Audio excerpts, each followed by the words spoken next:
सबसे बड़ी बात जो अब तक नहीं हुआ था, पाकिस्तान का दर्जा अमेरिका की निगाह में भारत से ऊपर हो गया है और उसके बावजूद भारत लगातार अमेरिका के सामने झुक रहा है कि मेरे दबाव के आगे भारत झुक गया है।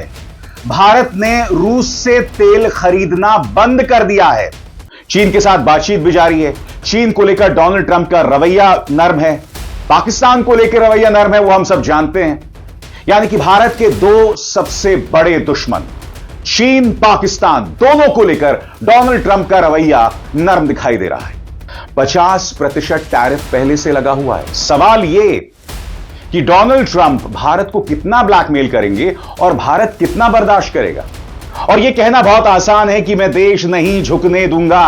भारतीय जनता पार्टी इस तरह का प्रोपेगेंडा चला रहा है कि व्लादिमीर पुतिन और डोनाल्ड ट्रंप के बीच जो बातचीत हुई है वो बेनतीजा निकली है। इसका मतलब क्या हुआ दोस्तों, समझिए। यह बातचीत बेनतीजा निकली यानी कि भारत पर दबाव है, रूस पर भी दबाव है। ट्रंप यह दावा कर रहे हैं कि रूस आर्थिक तंगी से गुजर रहा है। चुनावी मंच पर खड़े होकर चुनावी डायलॉग मारना, फिल्मी डायलॉग मारना, विपक्ष को गाली देना, अपनी गोदी मीडिया के जरिए अपना प्रचार करवाना बहुत आसान है, मगर देश हित में अगर आप काम करते हैं तभी आपका माद्दा, आपकी हिम्मत, आपकी साहस, आपका शौर्य पता चलता है। और मैं ऐसा क्यों कह रहा हूं दोस्तों? क्योंकि अमेरिकी राष्ट्रपति डोनाल्ड ट्रंप ने एक बहुत बड़ा ऐलान कर दिया है। सरल शब्दों में कहा जाए, उन्होंने कहा है कि मेरे दबाव के आगे भारत झुक गया है। भारत ने रूस से तेल खरीदना बंद कर दिया है और अब रूस आर्थिक तंगी में है। मैं आपको बतलाना चाहता हूं, प्रधानमंत्री नरेंद्र मोदी ने लाल किले के प्राचीर से लंबा चौड़ा भाषण दिया, ऐतिहासिक भाषण। ऐतिहासिक इसलिए क्योंकि आजाद भारत के इतिहास में जितने भी प्रधानमंत्रियों ने लाल किले के प्राचीर से भाषण दिया, इतना लंबा भाषण किसी ने नहीं दिया। और यह कहना बहुत आसान है कि मैं देश नहीं झुकने दूंगा।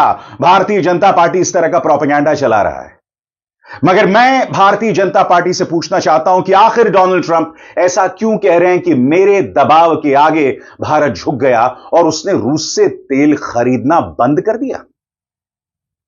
क्या माननीय लेजर आइज एस जयशंकर अब भी खामोश रहेंगे? क्या पीयूष गोयल जो लगातार अमेरिकी पक्ष से बातचीत कर रहे थे वो अब भी खामोश रहेंगे? वो डोनाल्ड ट्रंप जो एक अरसे से भारत का अपमान कर रहा है पाकिस्तान के मुकाबले, और अब वो ये कह रहे हैं कि मेरे आगे भारत झुक गया। सबसे बड़ी बात जो अब तक नहीं हुआ था, पाकिस्तान का दर्जा अमेरिका की निगाह में भारत से ऊपर हो गया है और उसके बावजूद भारत लगातार अमेरिका के सामने झुक रहा है। कम से कम डोनाल्ड ट्रंप का यह ताजा बयान इसी बात का प्रमाण है। और भारत के लिए सबसे बड़े झटके की बात यह है कि व्लादिमीर पुतिन और डोनाल्ड ट्रंप के बीच जो बातचीत हुई है वो बेनतीजा निकली है।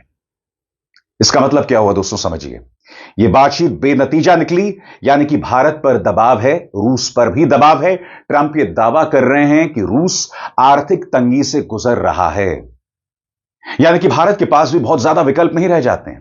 पुतिन जब इस बातचीत की मेज पर आए तो लगता है कि वे आर्थिक दबाव में हैं। शायद अब तक उठाए गए कदमों ने उन्हें आर्थिक तंगी में डाल दिया है। यहां पर उनसे सवाल पूछा जाता है, क्या इसमें आर्थिक पहलू भी है? यानी क्या रूस दुनिया के लिए खुलना चाहता है? जवाब में डोनाल्ड ट्रंप कहते हैं, दरअसल उसने एक बहुत बड़ा तेल ग्राहक खो दिया है। भारत जो लगभग 40% तेल ले रहा था, चीन काफी खरीद रहा है और कुछ अन्य देश भी। अगर मैं जिसे सेकेंडरी सेक्शन या सेकेंडरी टैरिफ कहते हैं वो लगाऊं तो यह रूस के लिए बहुत नुकसानदेह होगा। अगर जरूरत पड़ी तो मैं यह करूंगा, हो सकता है कि जरूरत ही ना पड़े। अब आपने गौर किया होगा क्योंकि उन्होंने अंग्रेजी में बयान दिया और उसका हिंदी में अनुवाद मैंने आपको बताया। उसमें उन्होंने एक और बात कही कि रूस ने अपना एक बहुत बड़ा ग्राहक खो दिया। मगर दिलचस्प बात यह है कि डोनाल्ड ट्रंप ने यह नहीं कहा कि चीन मेरे आगे झुक गया। डोनाल्ड ट्रंप ने यह नहीं कहा कि चीन ने भी रूस से तेल खरीदना बंद कर दिया। यह उन्होंने बिल्कुल नहीं कहा। मैं फिर आपसे सवाल पूछना चाहता हूं, भारत इस दबाव के आगे झुक गया, कम से कम जैसा कि डोनाल्ड ट्रंप दावा कर रहे हैं, मगर चीन नहीं झुका। चीन के साथ बातचीत भी जारी है। चीन को लेकर डोनाल्ड ट्रंप का रवैया नर्म है, पाकिस्तान को लेकर रवैया नर्म है, वो हम सब जानते हैं। यानी कि भारत के दो सबसे बड़े दुश्मन चीन पाकिस्तान दोनों को लेकर डोनाल्ड ट्रंप का रवैया नर्म दिखाई दे रहा है और यहां पर खामोशी पसरी हुई है। मैं समझना चाहता हूं क्यों। और जैसे मैंने कहा दोस्तों कि रूस के साथ जो बातचीत बेनतीजा निकली है, वो भी भारत के लिए कोई बहुत अच्छी खबर नहीं है। यानी कि एक तरफ यह कहना कि भारत मेरे आगे झुक गया है, अब वो रूस से तेल नहीं खरीदेगा, मगर फिर चीन अब भी रूस के साथ व्यापार कर रहा है। चीन के बारे में डोनाल्ड ट्रंप कुछ नहीं कह रहे हैं। हुआ क्या मोदी जी? आपने तो डोनाल्ड ट्रंप के लिए वोट मांगा था। आपने तो कोरोना में उनको यहां भारत में निमंत्रण दिया था, बगैर इस बात की परवाह किए कि इतना बड़ा लाओ लश्कर और इतने बड़े लाओ लश्कर के साथ डोनाल्ड ट्रंप आएंगे तो कोरोना के दौरान इसका असर गुजरात पर पड़ सकता है। मगर यह सब आपने किया। मैं फिर आपसे पूछना चाहता हूं, क्या हो रहा है? क्योंकि डोनाल्ड ट्रंप ने बहुत ही आसान लफ्जों में कह दिया कि मेरे दबाव के आगे भारत झुक गया है। 50% टैरिफ पहले से लगा हुआ है। सवाल यह कि डोनाल्ड ट्रंप भारत को कितना ब्लैकमेल करेंगे और भारत कितना बर्दाश्त करेगा। याद कीजिएगा, प्रधानमंत्री नरेंद्र मोदी ने किसानों को संबोधित करते हुए हाल में क्या कहा था कि किसानों के लिए अगर मुझे कोई निजी कीमत भी चुकानी पड़े तो मैं उसके लिए तैयार हूं। किस निजी कीमत की आप बात कर रहे हैं? क्या प्रधानमंत्री नरेंद्र मोदी को गौतम अडानी के संदर्भ में कोई बड़ी कीमत चुकानी पड़ सकती है? या कहीं ऐसा तो नहीं है कि गौतम अडानी के चलते भारत को कुछ समझौते करने पड़ सकते हैं? क्योंकि अमेरिकी अदालत ने गौतम अडानी की गिरफ्तारी को लेकर वारंट जारी कर दिया है। सबसे बड़ी बात, वो वारंट यहां पर सर्व नहीं हुआ है। सरल शब्दों में, वो वारंट गौतम अडानी को पेश नहीं किया गया है। और कल्पना कीजिए, अगर इसको लेकर अमेरिकी अदालत या अमेरिकी सरकार सख्त तेवर अपना लेती है तो यह भारत के लिए कितनी बड़ी शर्मिंदगी की वजह बनेगा। और दूसरी तरफ रूस के साथ बातचीत बेनतीजा। रूसी पक्ष इस बारे में क्या कह रहा है, गौर किया जाए। अमेरिकी राष्ट्रपति डोनाल्ड ट्रंप और रूसी राष्ट्रपति व्लादिमीर पुतिन ने शुक्रवार की जॉइंट प्रेस कॉन्फ्रेंस में सवालों के जवाब नहीं दिए, क्योंकि उनके बयानों में ही सब कुछ कह दिया गया था, ऐसा क्रेमलिन के प्रवक्ता ने कहा। पूरी तरह से विस्तार में बयान दिए गए। दिमित्री पेस्कोव ने कहा, जब उनसे पूछा गया कि दोनों नेताओं ने प्रेस कॉन्फ्रेंस में सिर्फ बयान क्यों पढ़े।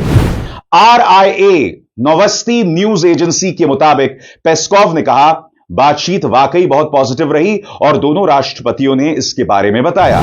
यही वो बातचीत है जो हमें भरोसे के साथ आगे बढ़ने और समाधान के रास्ते तलाशने की दिशा में काम करने का मौका दे रही है। और डोनाल्ड ट्रंप को बिल्कुल भी अंदाजा नहीं है कि पूरा संकट कहां जा रहा है।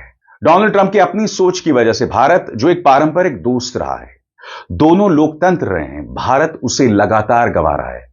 और जाहिर सी बात है, इसमें सबसे बड़ा योगदान हमारे विदेश मंत्रालय का है, हमारी फॉरेन पॉलिसी का है, हमारे वार्ताकारों का है कि न जाने इन्होंने अमेरिका के साथ जो रिश्ते रहे हैं, खासतौर से ट्रंप आने के बाद, उन्होंने लगातार इसे रसातल में घुसने दिया।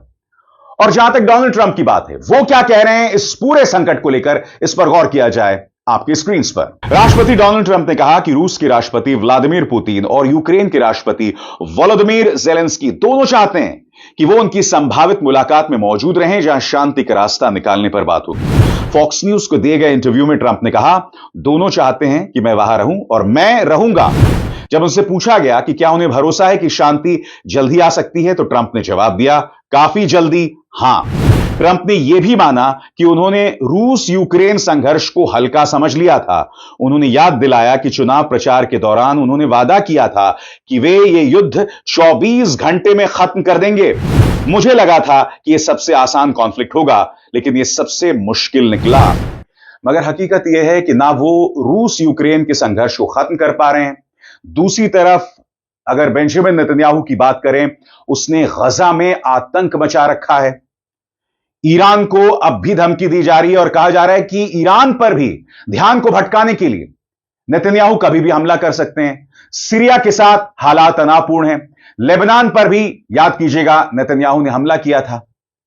यानी कि डोनाल्ड ट्रंप के राष्ट्रपति बनने के बाद नेतन्याहू के हौसले बुलंद हो गए हैं।